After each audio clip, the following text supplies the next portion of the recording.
Building on the momentum of the 2024 World AIDS Day commemoration thus far, the National Agency for the Control of AIDS, NACA, brought together communities through faith, fitness, and remembrance.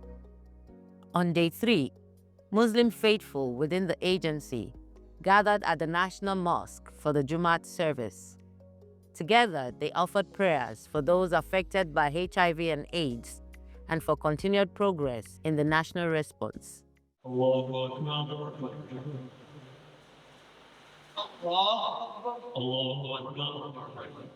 are taking the campaign to the mosque because we all believe that religious leaders are gatekeepers.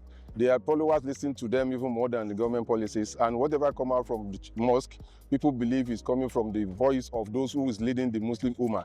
So we take the campaign here for them to help us to sensitize our Muslim Ummah on how to prevent HIV/AIDS, and also to help us to talk to them, those that have been tested positive, how to stop stigma and discrimination among them. Because if this stigma and discrimination continue among them, they will stop accessing treatment. We all agree that HIV/AIDS doesn't have a permanent solution for now, but if they're accessing their drug, they can live normal life as if they don't have HIV. But if stigma is pronounced among us, they'll be discouraged. They can even be violent to attack those and help to spread the disease among Nigerians.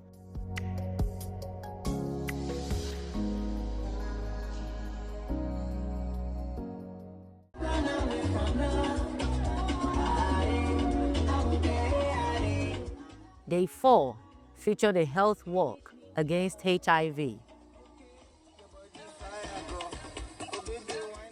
and energizing workout sessions.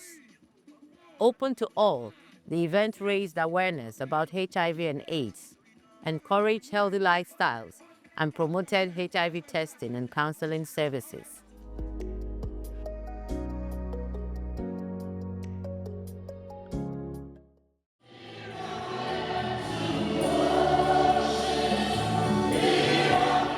On day 5, a delegation led by the NACA Director General, Dr. Pt2 joined the congregation at the First Baptist Church for a special service of thanksgiving and remembrance. Why do we celebrate World AIDS Day? It's to create the awareness, it's to educate us, it's to inform us, it's to let us know that HIV/AIDS is still with us.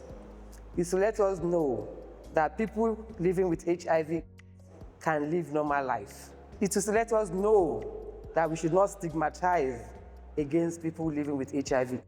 We should embrace people with HIV. We should be compassionate to them. We should love them as ourselves. And why? Actually, by doing that, we are helping ourselves. Because when we love them, then they can be tested. And when they are tested, they can access health.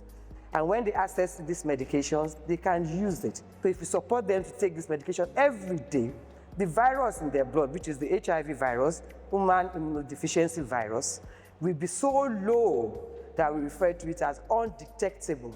They will not be able to transmit the infection to anybody else. And even the pregnant women will not be able to transmit the infection to their children.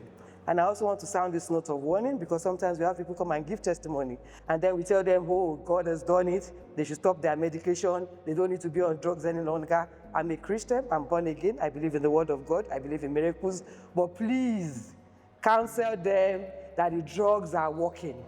God is working through the medications. Continue your drugs, and God will continue to answer your prayers. Thank you.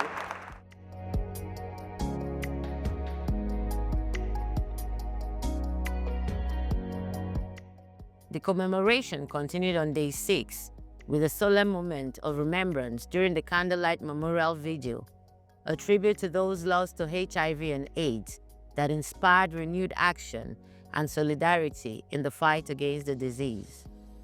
We are gathered here today to honor the memory of those that have lost their life, because they are not just numbers or statistics, but rather they were individuals with names, with addresses, with dreams, with aspirations. Their absence reminds us of the urgency of our collective mission. Today we commemorate their lives, in honor of their memory. Many of these deaths were preventable. We said they were preventable because many of them could have accessed health. They could have accessed medication, if not for the stigma and discrimination.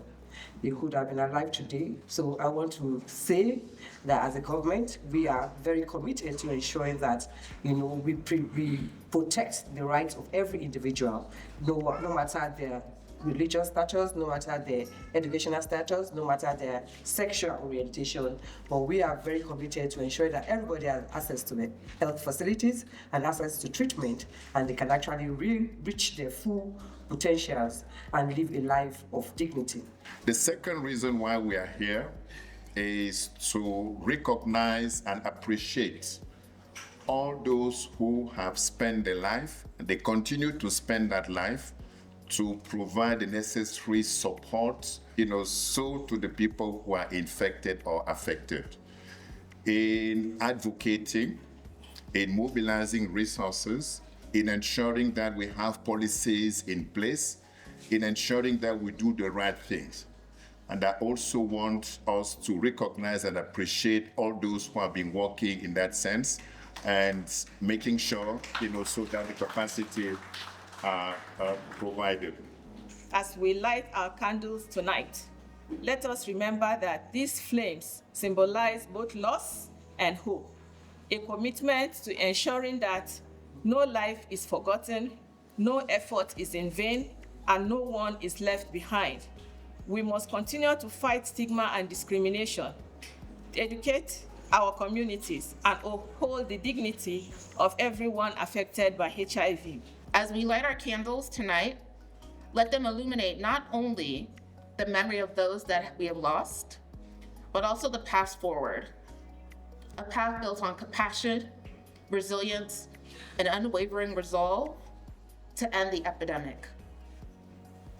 So as we commemorate and reflect, we all have a personal commitment and contribution to ensuring that no one passes unnecessarily, and that we will take the right path. Together, we can dismantle the structural barriers that perpetuate inequality and create a future where health is a universal right. As we light candle today, let them symbolize hope, unity, and unwavering resolve to achieve an AIDS-free world. May they remind us all of our shared responsibility to protect and uplift one another, ensuring that the right and dignity of every individual are upheld. Together, let us walk the right path, hand in hand, towards a brighter, healthier future for all. We look forward to a generation where no child is born with HIV and AIDS. We look for a generation where there's no stigma and discrimination amongst people living with HIV and AIDS. We look forward to a generation whereby we have our domestic resources to cater for the indigenous people of Nigeria, that we don't need to depend solely on partners to fund the HIV response in Nigeria. So we look toward a better future for us and a greater future for us and an enabling environment for people living with HIV in Nigeria. These impactful events set the stage for the grand finale, the climax of the 2024 World AIDS Day commemoration, driving continued momentum in the fight to end the HIV epidemic.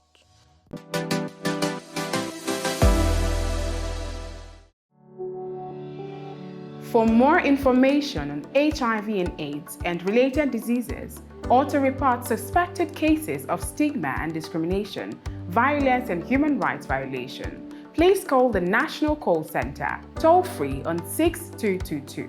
Reach us via social media at National Call Center or email callcenter@naca.gov.ng and visit our website on naca.gov.ng.